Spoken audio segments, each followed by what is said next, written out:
Hello viewers, ಇವತ್ತಿನ recipe ಕಡಾಯಿ chicken. ತುಂಬ ಸಿಂಪಲ್ಲಾಗಿ ಹಾಗೂ ಅಷ್ಟೇ ರುಚಿಯಾಗಿರುವಂಥ ಒಂದು ಸಂಡೇ ಸ್ಪೆಷಲ್ ರೆಸಿಪಿ ಅಂತಲೇ ಹೇಳ್ಬೋದು. ಬನ್ನಿ ಹಾಗಾದರೆ ಈ ರೆಸಿಪಿ ನೋಡೋಣ. ಮೊದಲಿಗೆ ನಾನಿಲ್ಲಿ 750 ಗ್ರಾಮ್ ಚಿಕನನ್ನು ತೊಗೊಂಡಿದ್ದೀನಿ. ಅದಕ್ಕೆ 1 ಟೇಬಲ್ ಸ್ಪೂನಷ್ಟು ಶುಂಠಿ ಬೆಳ್ಳುಳ್ಳಿ ಪೇಸ್ಟ್, 1 ಟೀ ಸ್ಪೂನ್ ಅಚ್ಚ ಖಾರದ ಪುಡಿ, 1 ಟೀ ಸ್ಪೂನ್ ಉಪ್ಪನ್ನು ಕೂಡ ಹಾಕ್ಕೊಂಡು ಚೆನ್ನಾಗಿ ಮಿಕ್ಸ್ ಮಾಡಿಕೊಂಡು 15 ನಿಮಿಷ ಇದನ್ನು ಮ್ಯಾರಿನೇಟ್ಗೆ ಇಟ್ಬಿಡೋಣ. ಇಲ್ಲಿ ನಾನು ಚಿಕನನ್ನು ಬೋನ್ಲೆಸ್ ತೊಗೊಂಡಿದ್ದೀನಿ. ವಿತ್ ಬೋನ್ ಕೂಡ ಇದಕ್ಕೆ ಚೆನ್ನಾಗಿರುತ್ತೆ. 15 ನಿಮಿಷ ರೆಸ್ಟ್ ಆದ ನಂತರ ಈ ಕಡೆ ಒಂದು ಪ್ಯಾನನ್ನು ನಾನು ಬಿಸಿ ಮಾಡಲಿಕ್ಕೆ ಇಟ್ಕೊಂಡಿದ್ದೀನಿ. ಇದನ್ನು ಬರೀ ಎಣ್ಣೆಯಿಂದನೇ ಮಾಡ್ಬೋದು, ಅಲ್ಲವ ತುಪ್ಪದಿಂದನೇ ಮಾಡ್ಬೋದು. ನಾನಿಲ್ಲಿ 3 ಟೇಬಲ್ ಸ್ಪೂನಷ್ಟು ತೆಂಗಿನ ಎಣ್ಣೆ, 1 ಟೇಬಲ್ ಸ್ಪೂನಷ್ಟು ತುಪ್ಪವನ್ನು ತಗೊಂಡಿದ್ದೀನಿ. ಎಣ್ಣೆ ಚೆನ್ನಾಗಿ ಬಿಸಿ ಆದ ನಂತರ ನಾವು ಮ್ಯಾರಿನೇಟ್ ಮಾಡಿರುವಂಥ ಚಿಕನನ್ನು ಕೂಡ ಇದಕ್ಕೆ ಹಾಕ್ಕೊಳ್ತಾ ಇದ್ದೀನಿ. ಇದನ್ನೊಂದು ಸಲ ಚೆನ್ನಾಗಿ ಮಿಕ್ಸ್ ಮಾಡ್ಕೊಳ್ಬೇಕು.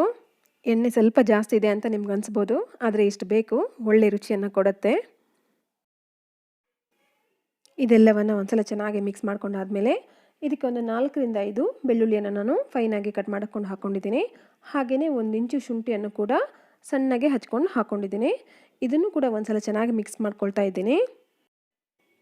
ಈ ಚಿಕನನ್ನು 5 ನಿಮಿಷ ಹೈ ಫ್ಲೇಮಲ್ಲಿ ಇದನ್ನು ಬೇಯಿಸ್ಕೊಳ್ಬೇಕು. 5 ನಿಮಿಷದ ನಂತರ ಇದನ್ನು 10ರಿಂದ 15 ನಿಮಿಷ ಮುಚ್ಚಳ ಮುಚ್ಚಿ ಲೋ ಫ್ಲೇಮಲ್ಲಿ ಬೇಯಿಸ್ಕೊಳ್ಬೇಕು. ಹಾಗೆಯೇ ಇದನ್ನು ಮಧ್ಯೆ ಮಧ್ಯೆ ಒಂದ್ಸಲ ಕೈ ಆಡಿಸ್ತಾ ಇರಬೇಕು. 15 ನಿಮಿಷ ಆಗಿದೆ. ಇವಾಗ ಚಿಕನ್ ಹಾಫ್ ಕುಕ್ ಆಗಿದೆ. ಈ ಟೈಮಲ್ಲಿ ನಾವು ಒಂದಿಷ್ಟು ಡ್ರೈ ಮಸಾಲ ಪದಾರ್ಥಗಳನ್ನು ಸೇರಿಸ್ಕೊಳ್ಬೇಕು.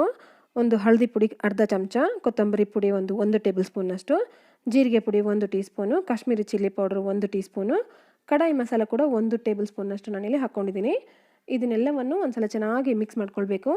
ಕಡಾಯಿ ಮಸಾಲದ ಪುಡಿಯನ್ನು ನಾನು ಡಿಸ್ಕ್ರಿಪ್ಷನ್ ಬಾಕ್ಸಲ್ಲಿ ಅದ್ರ ಏನೇನು ಹಾಕಿದ್ದೀನಿ ಅಂತ ನಾನು ಹಾಕಿದ್ದೀನಿ, ಒಂದ್ಸಲ ಚೆಕ್ ಮಾಡ್ಕೊಳ್ಳಿ. ಎಲ್ಲ ಮಸಾಲ ಪುಡಿಗಳನ್ನೆಲ್ಲ ಹಾಕಿ ಆದಮೇಲೆ ಇದನ್ನೊಂದ್ಸಲ ಚೆನ್ನಾಗಿ ಮಿಕ್ಸ್ ಮಾಡಿಕೊಂಡು 1 ನಿಮಿಷ ಮುಚ್ಚಳ ಮುಚ್ಚಿ ನಾನು ಲೋ ಫ್ಲೇಮಲ್ಲಿ ಬೇಯಿಸ್ಕೊಳ್ತಾ ಇದ್ದೀನಿ. ಇವಾಗ 2 ನಿಮಿಷ ಆಗಿದೆ. ಇದು 2 ನಿಮಿಷ ಬೆಂದ ಮೇಲೆ ನಾನೊಂದ್ಸಲ ಮಿಕ್ಸ್ ಮಾಡ್ಕೊಳ್ತಾ ಇದ್ದೀನಿ. ಇದಕ್ಕೆ ಇವಾಗ ನಾನು 4 ಮೀಡಿಯಮ್ ಸೈಜಿನ ಟೊಮೆಟೊವನ್ನು ಫೈನಾಗಿ ಚಾಪ್ ಮಾಡಿಕೊಂಡು ಕಟ್ ಮಾಡಿಕೊಂಡು ಇದಕ್ಕೆ ಸೇರಿಸ್ಕೊಳ್ತಾ ಇದ್ದೀನಿ. ಟೊಮೆಟೊ ಫುಲ್ಲು ಕರಗಿ ಆ ಚಿಕನ್ನೊಟ್ಟಿಗೆ ಮಿಕ್ಸ್ ಆಗಬೇಕು. ಅಲ್ಲಿವರೆಗೆ ನಾವು ಇದನ್ನು ಮುಚ್ಚಳ ಮುಚ್ಚಿ ಬೇಯಿಸ್ಕೊಳ್ಬೇಕು. ಟೊಮೆಟೊ ಎಲ್ಲೂ ಇದೆ ಅಂತ ಗೊತ್ತಾಗಬಾರ್ದು. ಅಲ್ಲಿವರೆಗೆ ಇದನ್ನು ಫೈನಾಗಿ ತುಂಬ ಸಾಫ್ಟ್ ಆಗೋವರೆಗೆ ಇದನ್ನು ಬೇಯಿಸ್ಕೊಳ್ಬೇಕು. ಇದನ್ನು ನಾವು ಲೋ ಫ್ಲೇಮಲ್ಲಿ ಬೇಯಿಸ್ಕೊಳ್ಳೋದ್ರಿಂದ ಟೊಮೆಟೊ ಬೇಯಲಿಕ್ಕೆ ಒಂದು 5ರಿಂದ 6 ನಿಮಿಷ ಬೇಕಾಗ್ಬೋದು. ಮುಚ್ಚಳ ಮುಚ್ಚಿ 5ರಿಂದ 6 ನಿಮಿಷ ಬೇಯಿಸಿ ನಡುನಡುಕೆ ಒಂದೊಂದ್ಸಲ ಕೈ ಆಡಿಸ್ತಾ ಇರಬೇಕು.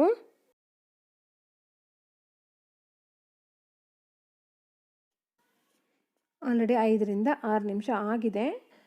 ಚಿಕನ್ ನೋಡ್ಬೋದು, ಇಲ್ಲಿ ಎಣ್ಣೆಯನ್ನು ಬಿಟ್ಕೊಂಡಿದೆ. ಹಾಗೆ ಟೊಮೆಟೊ ಕೂಡ ತುಂಬ ಸಾಫ್ಟಾಗಿದ್ದು ಬೆಂದಿದೆ.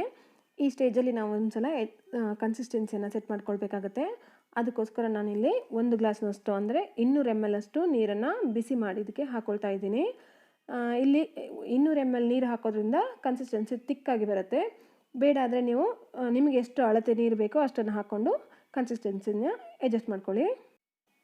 ಈ ರೆಸಿಪಿ ಸ್ವಲ್ಪ ತಿಕ್ಕಾಗಿದ್ರೇ ಚೆನ್ನಾಗಿರುತ್ತೆ. ಚಪಾತಿಗೆ, ರೋಟಿಗೆ, ನಾನ್ಗೆ, ಪರಾಟಾಗೆಲ್ಲ ಇದು ತುಂಬ ಚೆನ್ನಾಗಿರುತ್ತೆ. ಹಾಗಾಗಿ ಗ್ರೇವಿ ಸ್ವಲ್ಪ ತಿಕ್ಕಾಗೇ ಇರಲಿ. ಬಿಸಿ ನೀರು ಹಾಕಿದ ನಂತರ ನಾನು ಇದನ್ನು ಒಂದು 2ರಿಂದ 3 ನಿಮಿಷ ಗ್ಯಾಸನ್ನು ಹೈ ಫ್ಲೇಮಲ್ಲಿ ಇಟ್ಕೊಂಡು ಬೇಯಿಸ್ಕೊಳ್ತಾ ಇದ್ದೀನಿ. ಯಾಕಂದರೆ ನಾವು ಹಾಕಿರುವಂಥ ನೀರು ಅದರಲ್ಲಿ ಆವಿಯಾಗಿ ಗ್ರೇವಿ ತಿಕ್ಕಾಗಬೇಕು.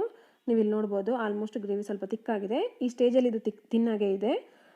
ಸ್ವಲ್ಪ ಹೊತ್ತು ಬಿಟ್ಟ ನಂತರ ಇದು ಇನ್ನೂ ತಿಕ್ಕಾಗುತ್ತೆ. ಗ್ರೇವಿ ಸ್ವಲ್ಪ ತಿಕ್ಕಾದ ನಂತರ ಇದಕ್ಕೊಂದು ಅರ್ಧ ಟೀ ಸ್ಪೂನಷ್ಟು ಗರಂ ಮಸಾಲ ಪುಡಿಯನ್ನು ಕೂಡ ಹಾಕ್ಕೊಳ್ತಾ ಇದ್ದೀನಿ.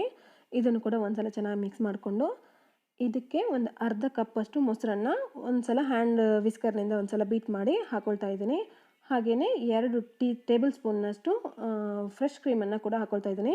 ನಾನು ಫ್ರೆಶ್ ಕ್ರೀಮ್ ಮನೆಯಲ್ಲೇ ಇರುವಂಥದ್ದನ್ನು ಹಾಕ್ಕೊಂಡಿದ್ದೀನಿ. ಹಾಲಿನ ಕೆನೆಯನ್ನು ನಾವು ಸ್ಟೋರ್ ಮಾಡಿ ಫ್ರೀಝರಲ್ಲಿ ಇಟ್ಟು ಅದನ್ನು ಒಂದು 15 ನಿಮಿಷ ಹೊರಗಡೆ ಇಟ್ಟು ಚೆನ್ನಾಗಿ ಬೀಟ್ ಮಾಡಿಕೊಂಡು ಅದನ್ನು ಕೂಡ ಸೇರಿಸ್ಕೊಳ್ತಾ ಇದ್ದೀನಿ. ಬೇಡ ಅಂದರೆ ಇದು ಪ್ಯಾಕೆಟಲ್ಲಿ ಸಿಗುತ್ತೆ, ಅದನ್ನು ಕೂಡ ಆ್ಯಡ್ ಮಾಡ್ಕೊಳ್ಬೋದು. ಫ್ರೆಶ್ ಕ್ರೀಮ್ ಕರಡಿ 2 ಹಾಕಿದ ನಂತರ ಇದನ್ನು ಒಂದ್ಸಲ ಚೆನ್ನಾಗಿ ಮಿಕ್ಸ್ ಮಾಡಿಕೊಂಡು ಒಂದು 3 ನಿಮಿಷ ನಾನು ಇದನ್ನು ಬೇಯಿಸ್ಕೊಳ್ತಾ ಇದ್ದೀನಿ. ಕರಡು ಹಾಕುವಾಗ ಗ್ಯಾಸನ್ನು ಲೋ ಫ್ಲೇಮಲ್ಲಿ ಇಟ್ಕೊಂಡು ಇದು ಎಣ್ಣೆ ಬಿಡುವವರೆಗೆ ಅದನ್ನು ಬೇಯಿಸ್ಕೊಳ್ಳಿ. ಇವಾಗ ಇದು ಎಣ್ಣೆ ಬಿಟ್ಟಿದೆ. ಇದಕ್ಕೆ ನಾನೊಂದು ಅರ್ಧ ಕಪ್ಪು ಈರುಳ್ಳಿಯನ್ನು ದೊಡ್ಡದಾಗಿ ಹಚ್ಕೊಂಡು ಹಾಕಿದ್ದೀನಿ. ಹಾಗೆಯೇ ಒಂದು ಅರ್ಧ ಕಪ್ಪು ಕ್ಯಾಪ್ಸಿಕಮ್, ಹಾಗೆಯೇ ನಮಗೆ ಖಾರಕ್ಕೆ ಎಷ್ಟು ಬೇಕೋ ಅಷ್ಟು ಹಸಿರು ಮೆಣಸಿನಕಾಯಿಯನ್ನು ಕೂಡ ಸ್ಲಿಟ್ ಮಾಡಿ ಹಾಕ್ಕೊಂಡಿದ್ದೀನಿ. ಹಾಗೆಯೇ ಒಂದು ಅರ್ಧ ಕಪ್ಪಷ್ಟು ಕೊತ್ತಂಬರಿ ಸೊಪ್ಪನ್ನು ಕೂಡ ಹಾಕ್ಕೊಂಡು ಇದನ್ನೆಲ್ಲ ಒಂದ್ಸಲ ಚೆನ್ನಾಗಿ ಮಿಕ್ಸ್ ಮಾಡಿಕೊಂಡು 1ರಿಂದ 2 ನಿಮಿಷ ಇದನ್ನು ಲೋ ಫ್ಲೇಮಲ್ಲೇ ಬೇಯಿಸ್ಕೊಳ್ತಾ ಇದ್ದೀನಿ. ಅಲ್ಲಿಗೆ ಇದು ಆಲ್ಮೋಸ್ಟ್ ರೆಡಿಯಾಗಿದೆ. ಇದನ್ನು ಲೋ ಫ್ಲೇಮಲ್ಲೇ ಬೇಯಿಸಿ, ಜಾಸ್ತಿ ಬೇಯಿಸೋಕೆ ಹೋಗಬಾರ್ದು. ನಾವು ಹಾಕಿರುವಂಥ ಕ್ಯಾಪ್ಸಿಕಮ್, ಆನಿಯನ್ ಇವೆಲ್ಲ ಕ್ರಂಚಿಯಾಗಿ ನಮಗೆ ಸಿಗಬೇಕು, ಆವಾಗಲೇ ಇದು ತುಂಬ ಚೆನ್ನಾಗಿರೋದು. 2 ನಿಮಿಷ ಆಗಿದೆ. ಚಿಕನ್ ಇವಾಗ ಪರ್ಫೆಕ್ಟಾಗಿ ಬೆಂದಿದೆ, ನೀವು ನೋಡ್ಬೋದು. ಇವಾಗ ಇನ್ನೂ ಇದು ತಿನ್ನಾಗೇ ಇದೆ, ತೆಳುವಾಗೇ ಇದೆ. ಇದಕ್ಕೆ ನಾವು ಒಂದು ಅರ್ಧ ಗಂಟೆ ಅಥವಾ 1 ಗಂಟೆ ರೆಸ್ಟ್ ಕೊಡಬೇಕು, ಆವಾಗ ಈ ಗ್ರೇವಿ ಇನ್ನೂ ಸ್ವಲ್ಪ ತಿಕ್ಕಾಗಿ ಬರುತ್ತೆ. ಈ ರೆಸಿಪಿಯನ್ನು ಚಪಾತಿಯೊಂದಿಗೆ ಹಾಗೆ ಒಂದು ಸ್ವಲ್ಪ ಈರುಳ್ಳಿಯನ್ನು ಕಟ್ ಮಾಡಿ ಅದಕ್ಕೊಂದು ಅರ್ಧ ಲಿಂಬೆಹಣ್ಣನ್ನು ಹಿಂಡಿ ಅದ್ರ ಜೊತೆಗೆ ಸರ್ವ್ ಮಾಡಿ, ತುಂಬ ಚೆನ್ನಾಗಿರುತ್ತೆ.